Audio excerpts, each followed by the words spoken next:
नमस्कार, आप देख रहे हैं जनप्रकाशन न्यूज और मैं हूं आपके साथ अनीशा।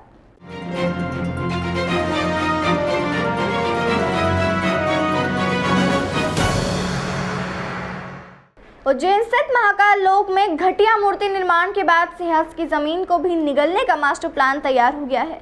इस मास्टर प्लान की आड़ में सिंहस्थ के लिए 2016 में रिजर्व रखी गई 872 एकड़ जमीन में से 185 एकड़ का लैंड यूज बदलकर कृषि से आवासीय कर दिया गया है। इसका मतलब है कि जमीन पर अब कॉलोनियां काटी जा सकेंगी। खास बात यह है कि इसमें उच्च शिक्षा मंत्री व उज्जैन दक्षिण से विधायक डॉक्टर मोहन यादव, उनकी पत्नी, बहन की जमीन भी शामिल है। सिंहस्थ 2028 में 10 करोड़ से ज्यादा लोगों के आने का अनुमान है।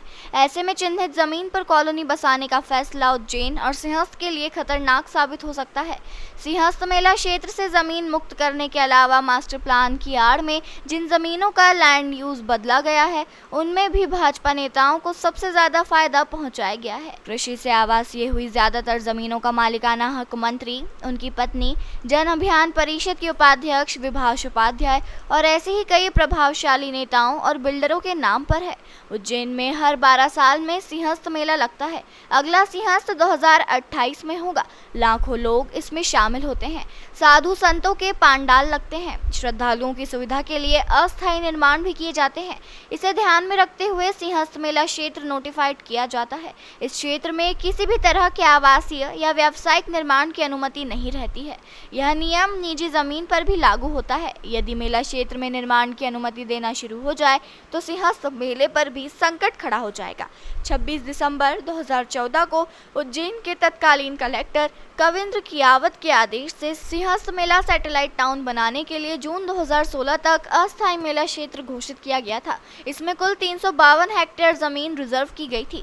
मास्टर प्लान के नाम पर रिजर्व जमीन में से 185 एकड़ जमीन को मुक्त कर दिया गया है। साधु संत नाराज हो गए हैं। संतों का कहना है कि यह सनातन धर्म के साथ खिलवाड़ है। बगैर संतों की सहमति से मास्टर प्लान बनाया गया है। संतों ने कई बार चेतावनी दी है, बावजूद इसके सिंहस्थ भूमि मुक्त कर दी गई है। संतों को अब चिंता है कि सिंहस्थ कहाँ लगेगा। भाई, ये स्पष्ट पूरे शहर को मालूम है कि ये ज़मीन माननीय मंत्री जी की थी, उनके साथियों की थी, उनके परिवार की थी। ये दाऊद खेड़ी की ज़मीन है। और भी सिंहस्थ क्षेत्र में हमारे आसपास सेटल टाउन थे, वो ज़मीनों को भी आवासीय किया गया है। आखिर में अगर सिंहस्थ 2016 में जहाँ पर स्थापित हुआ, जहाँ पर नागरिकों की सुविधा के लिए काम किए गए, उन सारी ज़मीनों को आवासीय घोषित कर दिया गया है। मेरा ऐसा कहना है कि सिंहस्थ अधिनियम 1955 की धारा के तहत इन ज़मीनों को अधिकृत किया गया था और ये सिंहस्थ 1955 जो अधिनियम है उसके तहत किसी भी प्रकार से ज़मीनों को आवासीय नहीं किया जा सकता। मंत्री हमारे स्थानीय मंत्री है मोहन यादव जी, उनका परिवार है, उनका पूरा परिवार ही है, सारी रिश्तेदार नातेदार है और भी उनके साथ के सहयोगी लोग हैं। आपने शिकायत की, आपकी मांग क्या है? मेरी मांग है कि जो सिंहस्थ की ज़मीन है, जहाँ पे सिंहस्थ में सुविधाएं दी गई थी, जहाँ कैंप लगे थे, जहाँ पार्किंग बने थे, उन सारी ज़मीनों को छोड़ा जाए। ये तो सरेआम सनातन संस्कृति के साथ, सिंहस्थ परंपरा के साथ अन्याय है, उसका घोर अपमान है। ये धृष्टता है मेरी नज़र में। भूल करके भी सिंहस्थ परंपरा से छेड़छाड़ नहीं करना चाहिए, क्योंकि ये सनातन धर्म की आदि अनादिकाल से चली आ रही परंपरा है और पूरे विश्व में इसका सम्मान है, आदर है। इसी के लिए क्षिप्रा का स्नान करने के लिए करोड़ों की संख्या में संत और श्रद्धालु यहाँ एकत्रित होते हैं, भक्त लोग आते हैं। इसलिए सिंहस्थ एरिया सिर्फ और सिर्फ क्षिप्रा के किनारे ही हो सकता है। अगर क्षिप्रा को छोड़ दिया जाए तो फिर सिंहस्थ को उज्जैन में नहीं आयोजित करना चाहिए, फिर तो वो मुंबई में आयोजित कर सकते हैं, दिल्ली में आयोजित कर सकते हैं। और मुझे लगता है क्षिप्रा का किनारा इतना बसने के लिए पसंद आ रहा है तो फिर एक लेटर लिख दें वहाँ पाकिस्तान के प्रधानमंत्री को, भैया सिंधु नदी के किनारे सिंहस्थ का आयोजन किया जाए, हमारे यहाँ थोड़ा जगह का अभाव है क्योंकि हमको यहाँ कॉलोनी काटनी है। ऐसा करना चाहिए तो भी हम स्वीकार करें, लेकिन ये तो सरेआम अन्याय हो रहा है। मुझे बड़ा दुख इस बात का हो रहा है कि जब यहाँ सिंहस्थ प्राधिकरण बना हुआ है, अब भी हमारी प्रदेश सरकार ने मध्य प्रदेश मेला एवं तीर्थ क्षेत्र प्राधिकरण बनाया है। तो मैं चाहता हूँ कि ऐसी संस्थाएं जो स्पेशली धर्म क्षेत्र का और मेला आदि इन आयोजनों का संरक्षण करने के लिए हैं, और उन संस्थाओं के होते हुए ये सब हो रहा है, अतिक्रमण हो रहा है, आए दिन कॉलोनियाँ कट रही हैं। सिंहस्थ जो 12 वर्ष में एक बार होता है और सिम्मस्त में जो एक क्षेत्र निर्धारित है उस क्षेत्र में अगर आवासीय हो जाएगा तो सिम्मस्त में संत महात्मा के पंडाल कहाँ लगेंगे।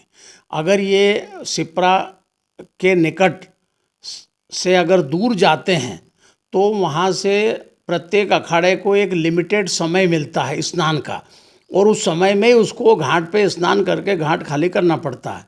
तो अगर ज़्यादा दूर संत महात्माओं के पंडाल जाते हैं तो वहाँ से आने में बहुत असुविधा होगी, और उसके साथ साथ जब वहाँ से आएंगे तो समय काफ़ी लगेगा, समय पे आ नहीं पाएंगे, आपस में साधु संतों का विवाद होगा, अखाड़ों का एक दूसरे को प्रति। इसलिए एक शासन को ऐसी नीति निर्धारण करना चाहिए कि जो भी सिम्मस्त क्षेत्र की भूमि है उसको अधिग्रहित केवल 1 वर्ष के लिए करते हैं, लेकिन प्रशासन शासन को ये पता नहीं रहता है कि यह अधिग्रहित भूमि है कि नहीं है। उसमें इनको कहीं पे चारों तरफ उसकी चतुर्सीमा करके और उसमें ऐसे पत्थर लगा देना चाहिए कि जिसमें लिखा रहे कि सिम्मस्त के लिए आरक्षित, ताकि उसमें कोई कॉलोनी मकान या अन्य कोई निर्माण ना हो सके। और अगर इस तरह से शासन ही अगर परमिशन देगी तो सिम्मस्त कहाँ लगेगा। साधु संतों का इसमें बहुत आक्रोश है, और साधु संतों की तरफ से मैं महंत डॉक्टर रामेश्वर दास रामादल अखाड़ा परिषद अध्यक्ष की हैसियत से मैं कहता हूं आपको, आपके चैनल के माध्यम से, कि शासन को इस पर कहीं भी किसी भी कॉलोनी या मकान किसी बनाने के लिए परमिशन नहीं दी जाना चाहिए, और जो भी सीमा निर्धारित है उस सीमा में किसी प्रकार का अतिक्रमण नहीं होना चाहिए, और अतिक्रमण होता है या कोई निर्माण होता है तो उसको तुरंत हटा देना चाहिए। भाई जो आपने सांवरा खेड़ी जीवन खेड़ी जो भी है ये इसको आवासीय बनाया है, तो आपने किसी से चर्चा की? बिना किसी से चर्चा किए आपने ये इसका निर्णय ले लिया कि भाई आपने जहाँ चाहे वहाँ करते हैं? यहाँ के क्षेत्र के लोगों से चर्चा करना थी, साधु संतों से चर्चा करना थी, तो धार्मिक क्षेत्र है तो इसमें आप हमारे बिना पूछे आप हस्तक्षेप क्यों? इसके लिए भी किया तो उन्होंने हमको आश्वस्त किया है कि मैं एक एक आपके बारीकी से मुद्दों पर जो है अध्ययन करके फिर मैं आपसे फिर चर्चा करूंगा, भोपाल जाकर आपको फिर पुनः वहाँ बुलाऊंगा एक बार। देखो, पिछले बार भी अखाड़ा परिषद के अध्यक्ष आए थे, तब उन्होंने भी ये सब कहा था कि सिंहस्थ क्षेत्र में जो अतिक्रमण हो रहे हैं वो प्रशासन ध्यान दे, मुख्यमंत्री अगले सिंहस्थ की तैयारी अभी से थोड़ी थोड़ी करें ताकि सिंहस्थ क्षेत्र में अतिक्रमण ना हो।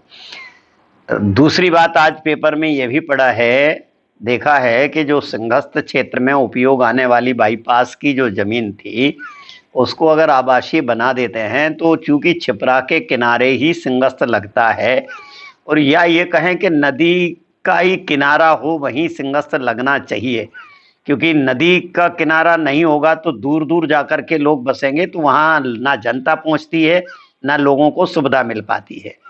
तो इस दृष्टि से पिछले बार जैसा यहाँ जो सिंहस्थ क्षेत्र में जो ज़मीनें ली गई थी या जो बाईपास रोड पर जिस पर सैटेलाइट आदि जो टाउन बनाए गए थे या पार्किंग बनाई गई थी, अगर वो ज़मीनें भी अगर आवासीय हो जाएंगी तो ये जो सिंहस्थ क्षेत्र है वो तो सबका सब जनता से भर जाएगा।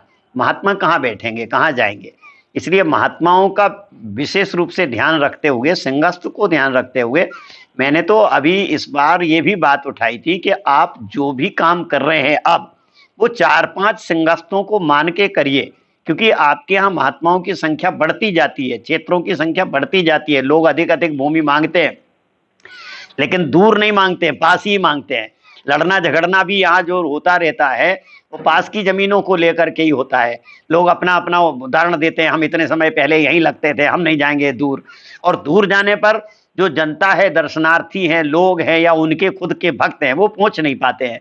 अगर छिपरा किनारे हम सबकी सुविधाएं ज़्यादा बढ़ जाएंगी तो महात्माओं को ज़्यादा संतुष्ट किया जा सकेगा, ज़्यादा आसानी से लोगों को बिठाया जा सकेगा। तो मुझे लगता है कि उज्जैन के और अखाड़ा परिषद के साधुओं को बुला करके इस विषय पर यहाँ के कलेक्टर को और मुख्यमंत्री को इस तरह की चर्चा करनी चाहिए कि ये क्षेत्र इस महात्माओं के लिए सुरक्षित है, तो इसको हम ऐसा करें क्या। और अगर बिना पूछे ये करेंगे तो निश्चित रूप से सिंहस्थ में ये एक बड़ा सा विवाद खड़ा होगा और महात्मा इस विवाद को लेकर के कहीं कोर्ट चले गए या और कुछ स्थितियां खराब हुई तो उसकी जिम्मेवारी शासन की होगी, प्रशासन की होगी। देश दुनिया की तमाम खबरों के लिए चैनल को लाइक, शेयर और सब्सक्राइब जरूर करें।